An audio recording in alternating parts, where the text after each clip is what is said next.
सहकार प्रणाम।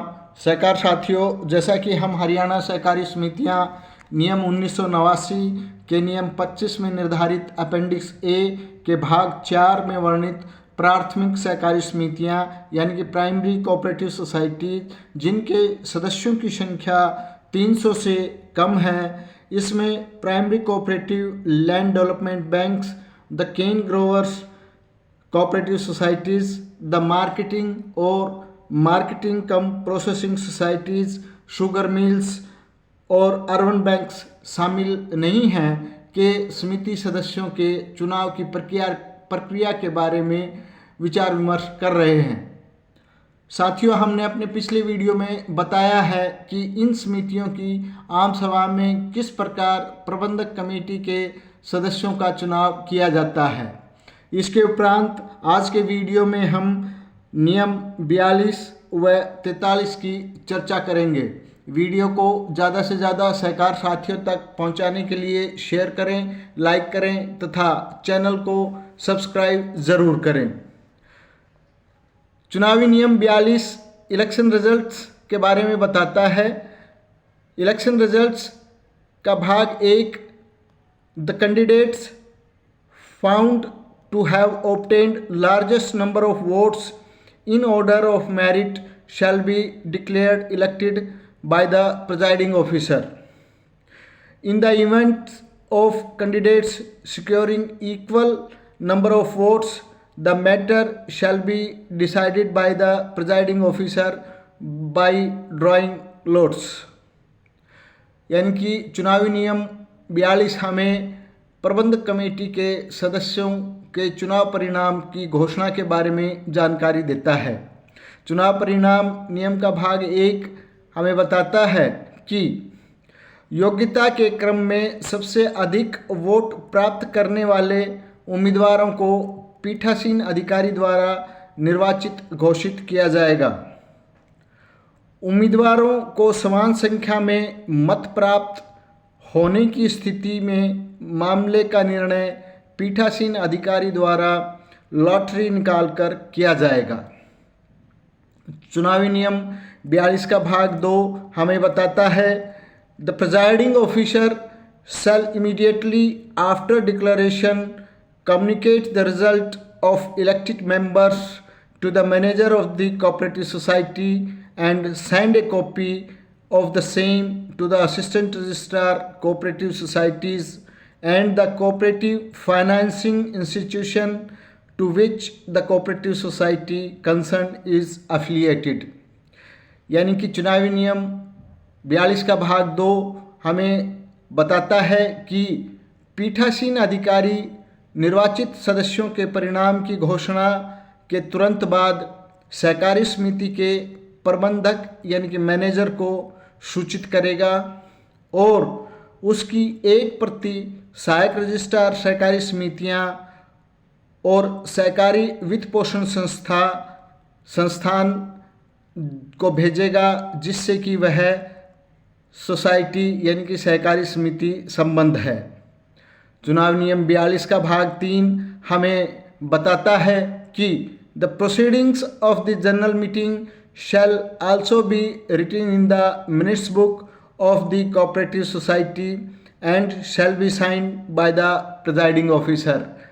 यानी कि चुनावी नियम 42 हमें बताता है कि भाग 3 में यह कहा गया है कि सामान्य बैठक की कार्रवाई सहकारी समिति की कार्यवर्त पुस्तिका यानी कि कार्यवाही पुस्तिका में लिखी जाएगी और पीठासीन अधिकारी द्वारा हस्ताक्षरित होगी।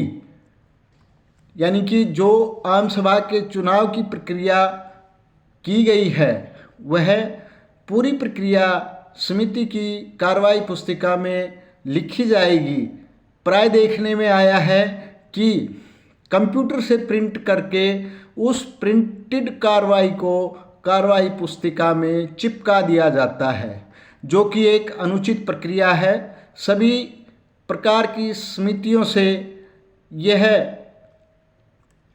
कहा जाता है कि कार्रवाई पुस्तिका में चुनाव प्रक्रिया में जो अपनाई गई कार्रवाई है उसको लिखा जाए, यानी कि हैंड रिटन हो। चुनावी नियम 43 हमें बताता है election of office bearers, notwithstanding anything contained in the bylaws of a society, the government may determine the terms and conditions, including the payment of remuneration of the chairman appointed by the government under section 30 of the act. All such expenditures shall be paid out of the funds of the society, provided that such chairman shall furnish a declaration regarding his assets at the time of appointment and on 1st January of every year thereafter। यानी कि चुनावी नियम 43 में समिति के पदाधिकारियों का चुनाव के बारे में बताया गया है। जैसा कि आपको ज्ञात है कि समिति के पदाधिकारी हरियाणा सहकारी समितियां अधिनियम की धारा 30 के अनुसार नियुक्त पीठासीन अधिकारी द्वारा चयनित सदस्यों में से करवाया जाएगा। लेकिन किसी सोसाइटी के उपनियमों में किसी बात के बावजूद सरकार अधिनियम की धारा 30 के तहत सरकार द्वारा नियुक्त अध्यक्ष के पारिश्रमिक का भुगतान सहित नियम और शर्तें निर्धारित कर सकती है। यानी कि यहाँ पर उन संस्थाओं का जिक्र हुआ है जहाँ पर सरकार द्वारा सीधे चेयरमैन अपॉइंट कर दिए जाते हैं, तो वो भी सरकार द्वारा सीधे हरियाणा सहकारी समितियाँ अधिनियम की धारा 30 के तहत ही किए जाते हैं। ऐसे नियुक्त अध्यक्ष को यानी कि चेयरमैन को पारिश्रमिक यानी कि उसका जो खर्चा है वो सोसाइटी के फंड से अदा किया जाएगा, भुगतान किया जाएगा, और उसके लिए उस भुगतान के लिए सरकार नियम व शर्तें जारी करेगी, निर्धारित करेगी, बशर्ते कि ऐसा अध्यक्ष नियुक्ति के समय और उसके बाद प्रत्येक वर्ष की 1 जनवरी को अपनी संपत्ति के संबंध में एक घोषणा पत्र प्रस्तुत करेगा।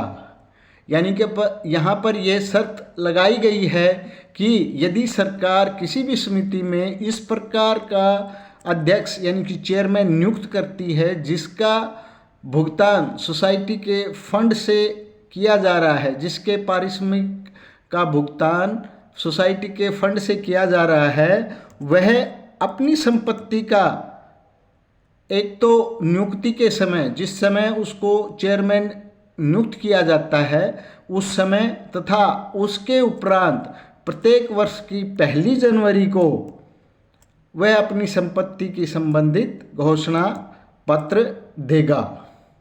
आगे हम प्राइमरी कोऑपरेटिव सोसाइटी के इलेक्शंस की चर्चा जारी रखेंगे। आप हमसे जुड़े रहें, वीडियो को ज़्यादा से ज़्यादा लाइक करें, शेयर करें तथा चैनल को सब्सक्राइब ज़रूर करें। धन्यवाद। जय हिंद, जय सरकार।